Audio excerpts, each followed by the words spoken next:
എല്ലാ കുട്ടികളുടെയും മനസ്സിൽ എപ്പോഴും ഉണ്ടാവുന്ന ഒരു ചോദ്യമാണ് പഠിക്കാൻ ഏറ്റവും എളുപ്പമുള്ള വഴി എന്താണെന്നത്. യൂട്യൂബിലൊക്കെ അത്തരം വീഡിയോസിന് മില്യൺ കണക്കിന് വ്യൂസ് ആണ് ലഭിക്കുന്നത്. കാരണം മറ്റൊന്നുമല്ല, നമ്മളെ സംബന്ധിച്ചിടത്തോളം പഠിക്കുക എന്ന് പറയുന്നതാണ് ഏറ്റവും വലിയൊരു ടാസ്ക് ആയിട്ട് നമ്മൾ കരുതുന്നത്, അല്ലെ? എന്നോട് ചോദിച്ചാൽ ഞാൻ പറയും പഠിക്കാൻ ഏറ്റവും എളുപ്പമുള്ള വഴി എന്ന് പറയുന്നത് ചോദ്യങ്ങൾ ചോദിക്കലാണ്. റീസെന്റ് വളരെ രസകരമായിട്ടുള്ള ഒരു കാര്യം ഉണ്ടായി. സൈലത്തിന്റെ മാനേജർ ഓഫ്ലൈൻ സെന്ററിൽ ക്ലാസ് 10 CBSEയുടെ ക്ലാസ് എടുക്കാൻ പോയിട്ടുണ്ടായിരുന്നു. ഞാൻ ഒരു chapter pair of linear equations in 2 variables എന്ന ഒരു ചാപ്റ്റർ ക്ലാസ് എടുക്കാൻ പോകുന്നുണ്ടായി.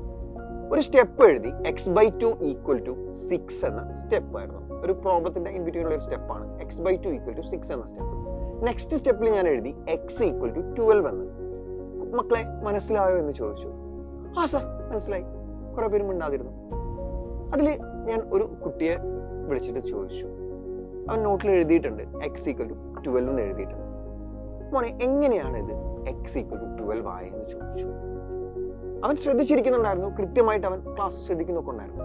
പക്ഷെ എങ്ങനെ x = 12 എന്ന് വന്നു എന്നത് അവന് അറിയില്ല. അവനത് അങ്ങനെ തന്നെ പഠിച്ചു വെക്കുകയാണ്. ഞാൻ അവന്റെ തൊട്ട് മുന്നത്തെ ദിവസം എടുത്തുന്ന 2 ക്വസ്റ്റ്യൻസ് നോക്കി അവനോട് ചോദിച്ചു. അവൻ ആ ക്വസ്റ്റ്യൻസ് ഒക്കെ പഠിച്ചു വന്നിട്ടുണ്ട്. അതായത് കഴിഞ്ഞ ക്ലാസ്സിൽ എടുത്ത എല്ലാ ക്വസ്റ്റ്യൻസും അവന് ചെയ്യാൻ അറിയാം. എങ്ങനെയാ? അവനത് വീട്ടിൽ പോയിട്ട് എഴുതി പഠിച്ചു. അതേപോലെ എഴുതി പഠിച്ചു. ഓരോ സ്റ്റെപ്പും ഞാൻ ക്ലാസ് പഠിപ്പിച്ചത് അതേപോലെ എഴുതി പഠിക്കാനുണ്ടായത്. അതായത് അവന് ഡൗട്ട്സ് വരുന്ന സ്റ്റെപ്പ് അവൻ ഡൗട്ട് ക്ലിയർ ചെയ്യല, അവനത് അങ്ങനെ തന്നെ പഠിച്ചു വെക്കാണ്. ഇങ്ങനെ തന്നെയായിരിക്കും നിങ്ങളിൽ ഭൂരിഭാഗം കുട്ടികളും ചെയ്തുകൊണ്ടിരിക്കുന്നത്. ഒരു സ്റ്റെപ്പിൽ സ്റ്റെക്കായി പോയാൽ അത് ടീച്ചറോട് ചോദിക്കാതെ, അത് ക്ലിയർ ചെയ്ത് പോവാതെ അത് അങ്ങനെ തന്നെ പഠിച്ചു വെക്കും. അല്ലെങ്കിൽ അത് തൊടുകല, അത് പഠിക്കാതായി. ഇങ്ങനെ ചെയ്യുന്നത് കൊണ്ടുള്ള ഏറ്റവും വലിയ പ്രശ്നം എന്താണെന്ന് വെച്ചാൽ, മറ്റൊരു ക്വസ്റ്റ്യൻ നാളെ വന്നു കഴിഞ്ഞാൽ എക്സാമിന് ഒരിക്കലും നമ്മൾ ക്ലാസ് ചെയ്ത ക്വസ്റ്റ്യൻസ് തന്നെ വരാൻ പറ്റുള്ളൂ എന്ന് നിർബന്ധമൊന്നുമില്ല. വേറെ ക്വസ്റ്റ്യൻസ് വരാം, ഒട്ടനവധി ക്വസ്റ്റ്യൻസ് വരാം. അങ്ങനെ വേറൊരു ക്വസ്റ്റ്യൻ വരുമ്പോൾ നമുക്കത് ചെയ്യാൻ പറ്റത്തില്ല. ഒബ്വിയസ്ലി നമുക്കത് ചെയ്യാൻ പറ്റത്തില്ല. ഈ സ്റ്റെപ്പ് എത്തുമ്പോൾ LHS /2 RHS പോകുമ്പോൾ × 2 ആയിട്ട് മാറുന്നു. ഈ കാര്യങ്ങൾ നമുക്ക് അറിയില്ലെങ്കിൽ, ഇത്തരത്തിലുള്ള ബേസിക് ആയിട്ടുള്ള കാര്യങ്ങൾ നമുക്ക് അറിയില്ലെങ്കിൽ, ക്വസ്റ്റ്യൻ പേപ്പർ കൈ കിട്ടിക്കഴിഞ്ഞാൽ നമുക്ക് ഒരിക്കലും ആൻസർ പ്രോപ്പർ ആയിട്ട് എഴുതാൻ പറ്റില്ല. മാത്സിന്റെ കാര്യത്തിലാണ് ഇത് കൂടുതൽ അപ്ലിക്കബിൾ ആയിട്ട് വരുന്നത്. നിങ്ങൾക്കുണ്ടാവുന്ന ഡൗട്ട്സ് കൃത്യമായിട്ട് ക്ലിയർ ചെയ്ത് പോയിട്ടില്ലെങ്കിൽ അത് നിങ്ങളുടെ എക്സാം പേപ്പറിലാണ് ഏറ്റവും കൂടുതൽ റിഫ്ലക്ട് ചെയ്യുന്നത്.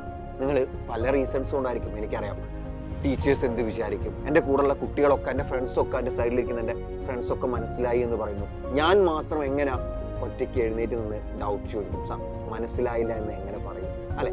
പിന്നെ ടീച്ചർ എന്താ വിചാരിക്കുക, ഇത്രയും ചെറിയ ഡൗട്ട്സ് ഒക്കെ ഫ്രാക്ഷൻ്റെ അഡീഷൻ ആണ്, അത് എനിക്കറിയില്ല എന്ന് പറഞ്ഞാൽ ടീച്ചർ എന്താ വിചാരിക്കുക? ഇങ്ങനെ പല വിധത്തിലുള്ള ഇൻസെക്യൂരിറ്റീസും നിങ്ങളുടെ മനസ്സിലുണ്ടാകും. എന്തോ ആയിക്കൊള്ളട്ടെ മക്കളെ, നിങ്ങൾ ആലോചിച്ച് നോക്കൂ. ഈ ഇൻസെക്യൂരിറ്റീസ് ഒക്കെ വെച്ചുകൊണ്ട് നിങ്ങൾ ചോദിക്കാതിരിക്കുകയാണ്. എന്നിട്ട് നിങ്ങൾ എക്സാം അറ്റൻഡ് ചെയ്യാണ്. എക്സാം അറ്റൻഡ് ചെയ്ത് കഴിഞ്ഞാൽ 10th CBSE ആയിക്കോട്ടെ, അല്ലെങ്കിൽ ഒരു ആനുവൽ എക്സാം നിങ്ങൾ അറ്റൻഡ് ചെയ്യുകയാണ്. അത് അറ്റൻഡ് ചെയ്ത് കഴിഞ്ഞാൽ അതിൻ്റെ റിസൾട്ട് വരുമ്പോൾ നിങ്ങൾ ഫെയിൽ ആവുകയാണ്, അല്ലെങ്കിൽ നല്ല മാർക്ക് കുറവാണ്. ഇത് എത്ര പേര് അറിയും? നിങ്ങൾ ആലോചിച്ച് നോക്കൂ. എത്ര പേര് ഈ റിസൾട്ട് അറിയും? അതിനേക്കാളൊക്കെ എത്രയോ ഭേദമല്ലേ ആ ഒരു സ്റ്റെപ്പ് എനിക്ക് അറിയില്ല ടീച്ചറെ എന്ന് എഴുന്നേറ്റ് നിന്ന് പറയുന്നത്. ഇതാകുമ്പോൾ നമ്മൾ അവിടെ പഠിക്കുകയാണ്. ടീച്ചർ നമുക്ക് അറിയാത്തൊരു കാര്യം പറഞ്ഞു തരാണ്. ടീച്ചേഴ്സ് എന്നാൽ നമുക്ക് അറിയാത്ത കാര്യങ്ങൾ പറഞ്ഞു തരാൻ വേണ്ടിയിട്ടുള്ളവരാണ്. നമുക്കെല്ലാം അറിയാം, നമ്മൾ 100% പെർഫെക്റ്റ് ആണെങ്കിൽ ടീച്ചേഴ്സിന്റെ ആവശ്യം അവിടെ വരുന്നില്ല. ആൻഡ് പഠനത്തെ സംബന്ധിച്ചിടത്തോളം സ്മാർട്ട് വർക്ക് എന്ന് പറയുന്നത് മാക്സിമം കാര്യങ്ങൾ ക്ലാസ്സിൽ നിന്ന് തന്നെ പഠിക്കലാണ്. ടീച്ചേഴ്സ് ക്ലാസ് എടുക്കുമ്പോൾ തന്നെ മാക്സിമം കാര്യങ്ങൾ നമ്മൾ പഠിക്കണം. എന്ത് ഡൗട്ട് ഉണ്ടെങ്കിലും നിങ്ങൾ എഴുന്നേറ്റ് നിന്ന് ചോദിക്കണം. നിങ്ങളുടെ ഫ്രണ്ട്സ് ആർക്കും ഡൗട്ട് ഉണ്ടാവില്ല, ആരും മിണ്ടുന്നുണ്ടാവില്ല. നിങ്ങൾ ഒരാൾക്ക് മാത്രമേ ഡൗട്ട് ഉണ്ടാവുള്ളൂ. കുഴപ്പമില്ല, എഴുന്നേറ്റ് നിന്ന് ചോദിച്ചോളാം, എന്നിട്ട് പഠിച്ചോളാം. ഡൗട്ട്സ് വെച്ച് ഒരിക്കലും മുന്നോട്ട് പോകാൻ പാടില്ല.